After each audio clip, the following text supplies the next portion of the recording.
एक मिनट पूरा घुमाना सर। संजय कुमार राज, संजय कुमार राज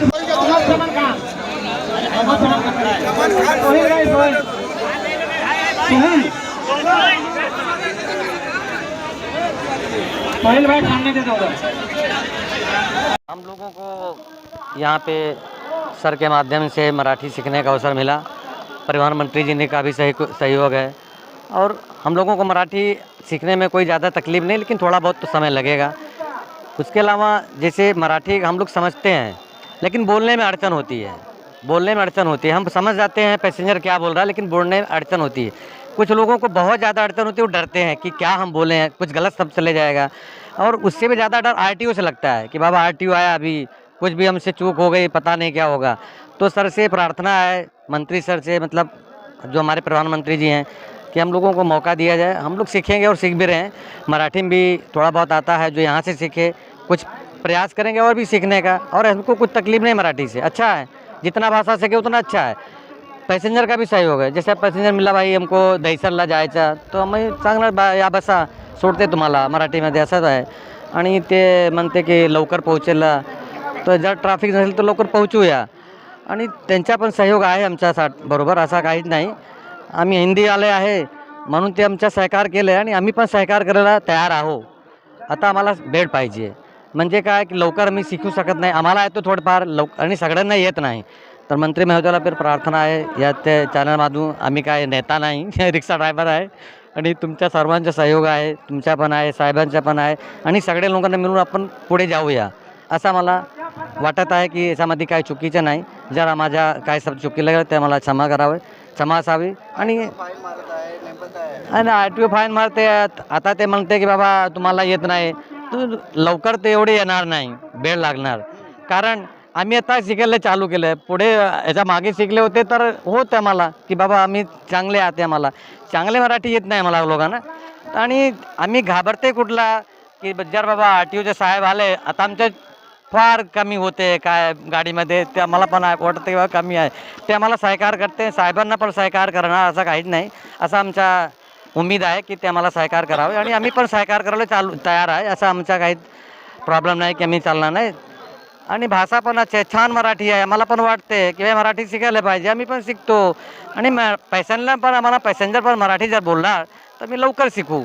एकाच पॅसेंजर मला दिनामध्ये मतलब दिवसात एकाच पॅसेंजर भेटते की बाबा मराठीमध्ये की आम्हाला इकडे जायचं, तुम्ही येत आहे की नाही येत आहे। आता कोणाला जेवण करायचं आहे या गॅस CNG टाकायचं आहे, ते मोठा वेगळा प्रॉब्लेम आहे। आणि जर मराठीमध्ये लोक पण बोलणार तर आम्ही पण शिकू शकते, असं मला पण वाटते की बाबा ते पण सहकार करावे, आम्ही सगळे मिळून करायचं आणि माझ्यासाठी समाप्त केले। धन्यवाद, जय महाराष्ट्र। महाराष्ट्र सरकारने जो आदेश काढला होता का मराठी शिकला पाहिजे आणि मराठी बोलला पाहिजे, तर त्या आदेशावर आमचे जे रिक्षाचे चालक आहेत, टॅक्सीचे चालक आहेत, त्या लोकांनी खूप हौशेने आणि म्हणजे खूप मनापासून मराठी शिकायचा प्रयत्न केलेला आहे। मराठी शिकण्याची शाळा दहिसर स्पोर्ट क्लबला आम्ही आयोजित केली, त्यामध्ये आम्हाला खूप मोठी जागा भेटली आणि मोठी जागा भेटली म्हणून 1,000 माणसं आमच्या इथे उपस्थित होते आणि त्या लोकांनी मराठी शिकला। आणि मराठी शिकल्यानंतर सर्व आमचे प्रादेशिक परिवहन आरटीओचे अधिकारी आहेत, त्या लोकांनी सुद्धा इंटरव्ह्यू इथे घेतला। त्या इंटरव्ह्यूमध्ये ते पास झाले। 18 शब्द आहेत, 18 शब्दामध्ये ते 18चे 18 पास झाले। त्या लोकांनी जेवढे लोक होती त्यामध्ये काय थोडंफार नापास पण झाले, का ते घाबरतात। मराठी भाषा जी आहे ना त्याला लोक थोडं घाबरतात, का अवघड आहे असं वाटतं लोकांना, अवघड आहे म्हणजे हार्ड आहे म्हणून लोक घाबरतात। त्या घाबरल्यामुळे लोक अर्धे थोडे लोक नापास झाले। मी म्हणतोय का आज जे आहे आमचे दहिसर स्पोर्ट क्लबला राष्ट्रवादी रिक्षा टॅक्सी चालक मालक संघटनेच्या वतीने सर्टिफिकेट वाटप, म्हणजे आज जे आहे त्यांना प्रमाणपत्र भेटणार आहे 3,000 लोकांना। 3,000 लोकांना आता आम्ही कमीत कमी 2,000 लोकांना अजून वाटून चुकलेले आहेत, कारण 11 वाजतापासून चालू आहे, इकडे 11 वाजतापासून इथे चालू आहे आणि 3,000 लोकांना प्रमाणपत्र देणार आहे। 2,000 लोकांना अजून पण दिलेले, आता थोडे जे बाकी आहेत त्यांना पण आता दिले जाईल। आणि माझी एक रिक्वेस्ट आहे परिवहन मंत्रीशी का जे नोटीस वगैरे जे रिक्षावाल्यांना देतात ते नोटीस न देऊ का की त्याचा ते रोजीरोटी कमवणारे रोज खाणार रोज कमवणार आहेत. रोजचा त्यांचा धंदा काय रोज सकाळी रिक्षा काढायची आणि धंदा करायचा आणि घरी जायचा. साहेब माझी रिक्वेस्ट आहे मीडियाच्या माध्यमातून का त्यांना अशी नोटीस देऊ नये आणि थोडासा टाईम देऊ का 2-3 महिन्याचा टाईम दिला तर बाकीचे लोक जे शिकणारे आहेत बाकी आहेत ते जे लोक बाकी आहेत म्हणून त्यांच्यासाठी आम्ही रिक्वेस्ट करतो का थोडासा टाईम द्या. ते टाईम दिल्यानंतर ते लोक पण शिकतील. आणि जे लोक आधी गावी चाललेले आहेत घाबरून मी त्यांना रिक्वेस्ट करतो का ते घाबरून गावी जाऊ नका का की तेवढे तुम्ही थोडासा प्रयत्न करा मराठी शिकण्याचा. तुम्ही शिकाल अशी अपेक्षा का की शिकणारच. एवढे लोक शिकले ना आता यूपीवाले बिहारवाले मारवाडी गुजराती सर्व शिकले. आता तुम्ही पण शिकाल जे लोक जातात त्यांना माझी रिक्वेस्ट आहे ते आपले गावी जाऊ नये. घाबरून जातात ते लोक घाबरून चालले काय फाईन मारतात आणि लायसन्स सस्पेंड होतो परमिट सस्पेंड होतं. करणार काय? एक तर इथे लोकांना लोन भरायला पैसे नाहीत कुठून भरणार? आज 1000 रुपये धंदा आहे हप्ता भरायला पैसे नाहीत पासिंग करायला पैसे नाहीत कुठून भरणार? रोज कामाचा रोज खायचं आहे.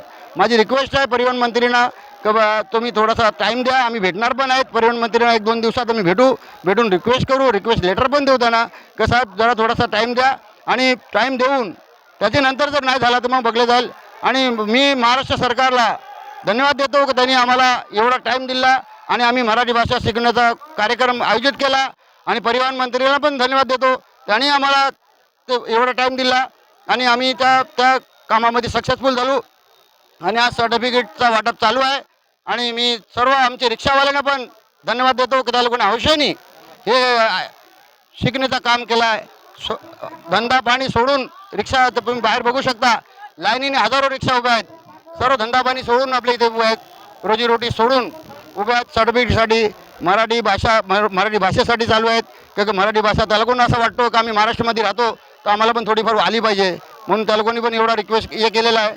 म्हणून सर्वांना धन्यवाद देतो. जय हिंद जय महाराष्ट्र.